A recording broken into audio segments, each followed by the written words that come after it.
Now, starting March 1, 2020, all persons applying for a Ghana passport will only be able to do so through an online application process. The manual system is being phased out by the end of next month to make way for the digitized system as part of reforms to address the problem of congestion at passport offices and activities of middlemen. Director of Passport Francis Kotia has been explaining the system to JoyNews in this interview with editor Fred Smith. Thank you very much, Joy FM, for this opportunity.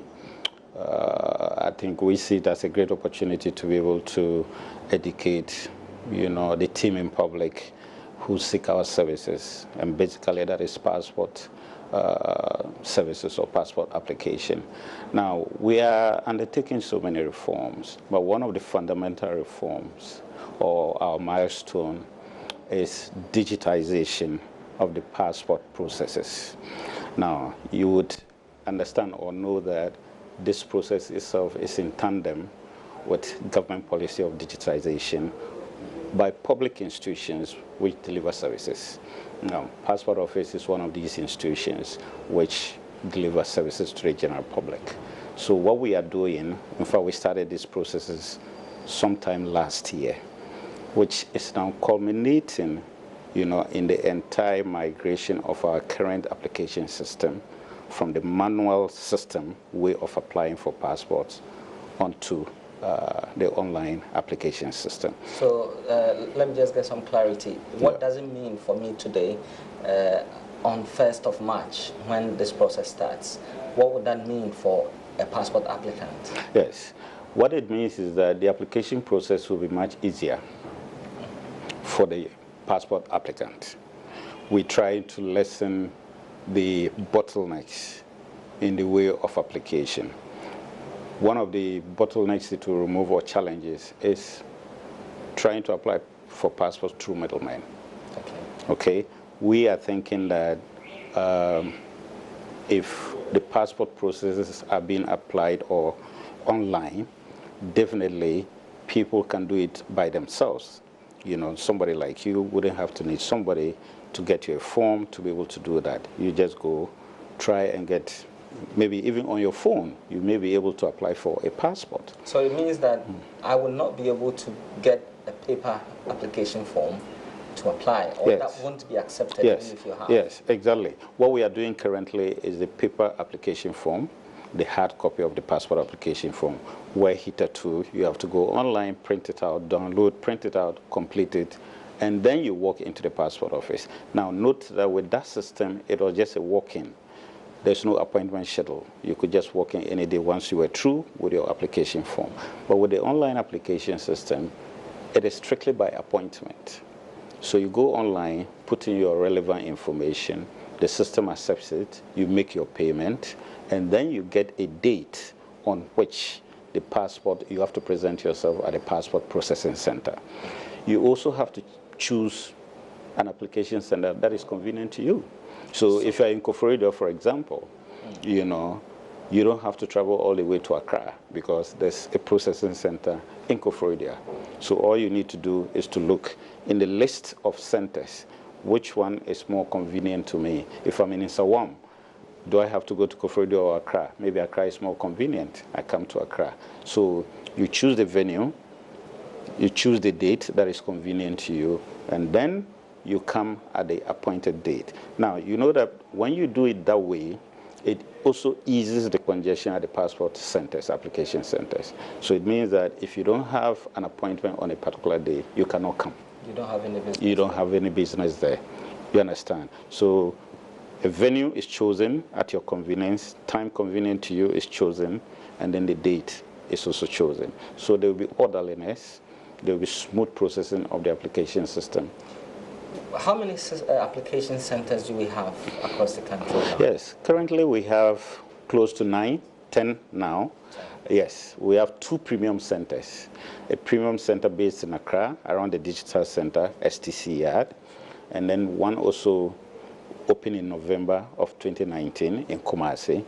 And then we have the regular application centers, which have been in existence from 2011 till date.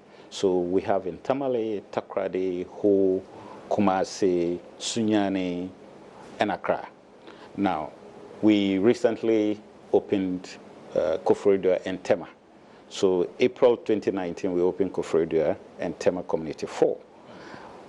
Plans are far advanced for us to open Wa, Bolgatanga, and Cape Coast, beyond which we would then consider the newly created regions. So we are trying to spread our tentacles throughout the country, and we are doing it steadily, but assiduously. So what it effectively means is that wherever you are, regardless of the limitations, there's still a processing center that's not too far from you. Absolutely. So we are bringing the process to the doorsteps of the people. We cannot be in every district, but at least at the regional level, we'll cover the entire country. The issue has been that for every technology, there are people who also want to interrupt its flow. So for instance, somebody can go and jam the system such that if you're applying and trying to book a date, all the dates are booked before you get there. Such things have been experienced before. What is the plan to ensure that all of these things are catered for such that hackers do not get in the way of this technology, which is going to make life easy for applicants? Yes, yes, thank you very much. Whereas we are trying to ease, the process for our applicants, we also envisage that there will be challenges with the system, especially at the very beginning of it. For some time now, since the issuance of the biometric passports way back in 2010, it has been through the manual application system. Now we are going to an entirely online system. It has its advantages, but at the initial stages, we are anticipating some of these hitches. Now, there are various teams which are implementing this. NITA is there, hosting this platform, and then other ICT related institutions.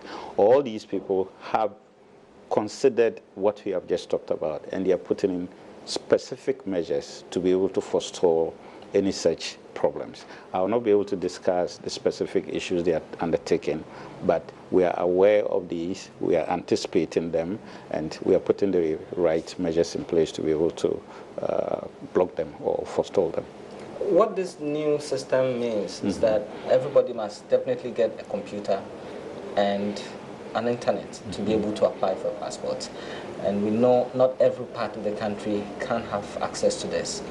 How do people in remote parts of the country access such a service, especially when you're scrapping manual application entirely? Yes. Again, we anticipate these problems. But we are hopeful that this new change is going to open new doors for other people. For example, we want to eliminate middlemen and guru people.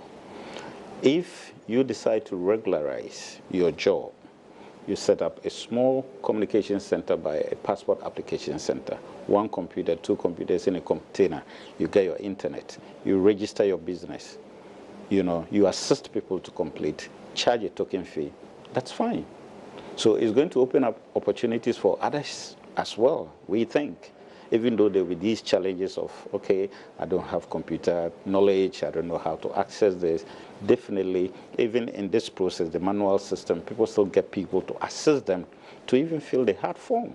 So with the electronic base or online base, people will still have to require others' assistance, but it will be formalized. We will not get involved in that, but definitely it will open up, the opportunities for people to be able to do this, to assist people. Now, you cannot say that because people cannot apply for passport, or the level of education is low, or in a small, you wouldn't like to advance in, these areas.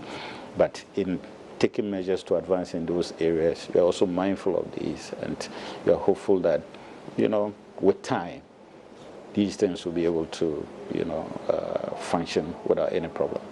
I'm sure considering the institutions that you tell me are part of this process, you would have also considered that there needs to be extra security on it to ensure those who do not qualify are not applying for the passports. How is the system configured such that people who do not meet the requirements do not go there and manipulate the system?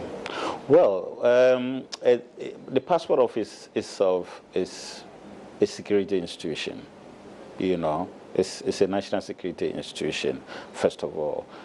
Second of all, with the online system, we have brought on board also the national security system on a greater scale, because it is going to be electronic, it's going to be online, and it's going to involve national security infrastructure, technological infrastructure. So definitely they are on board on a bigger scale than before.